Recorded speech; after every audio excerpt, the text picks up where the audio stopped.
Communiqué de presse.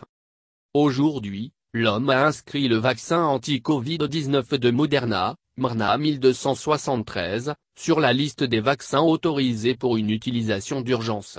Il s'agit du 5e vaccin à être validé par l'OMS au titre de la procédure pour les situations d'urgence.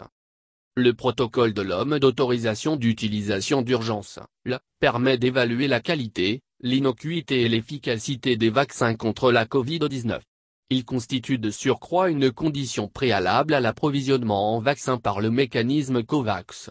Il permet aussi aux pays d'accélérer leur propre processus d'autorisation pour pouvoir importer et administrer les vaccins contre la Covid-19. Le vaccin a déjà été examiné par le groupe stratégique consultatif d'experts, SAGE, sur la vaccination de l'homme qui formule des recommandations sur l'utilisation des vaccins dans les populations, groupe d'âge recommandé, intervalle entre les injections, conseils pour des groupes spécifiques tels que les femmes enceintes et allaitantes. Dans ses recommandations provisoires datées du 25 janvier 2021, le SAGE a recommandé le vaccin pour tous les groupes d'âge à partir de 18 ans. La Food and Drug Administration des États-Unis a délivré une autorisation d'utilisation d'urgence au vaccin de Moderna le 18 décembre 2020, et l'Agence européenne des médicaments, EMA, a accordé une autorisation de mise sur le marché valable dans l'ensemble de l'Union européenne le 6 janvier 2021. Le protocole peut être appliqué rapidement quand les laboratoires soumettent toutes les données requises par l'homme en temps voulu.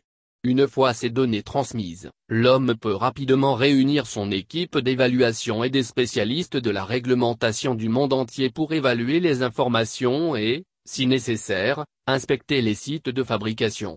Le vaccin de Moderna est un vaccin à armes.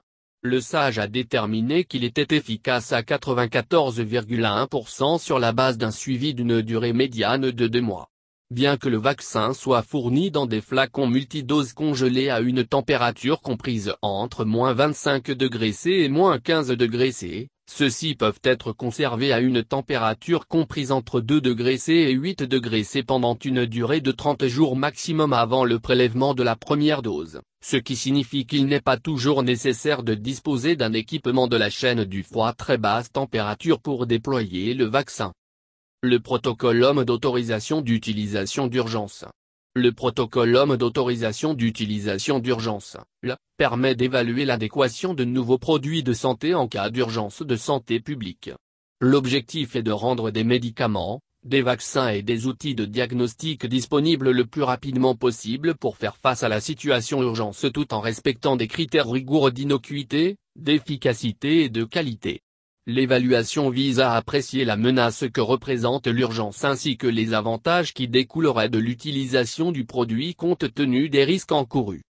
Elle suppose une évaluation rigoureuse des données des essais cliniques de phase II et de phase II tardive, des données supplémentaires importantes sur l'innocuité, l'efficacité et la qualité ainsi que d'un plan de gestion des risques. Ces données sont analysées par des experts indépendants et des équipes de l'OMS qui examinent le corpus des données factuelles sur le vaccin en question, les plans de surveillance de son utilisation et les études complémentaires prévues. Dans le cadre de le fabricant doit s'engager à continuer de produire des données pour que le vaccin soit pleinement homologué et préqualifié par l'OMS. Lors du processus de préqualification, l'OMS évaluera en continu les données cliniques supplémentaires issues des essais et du déploiement du vaccin afin de s'assurer que celui-ci répond aux normes de qualité, d'innocuité et d'efficacité nécessaires pour être distribué plus largement. L'OMS a également délivré une autorisation d'utilisation d'urgence au vaccin de Pfizer-BioNTech, d'AstraZeneca SK Bio et du Serum Institute of India et de Janssen.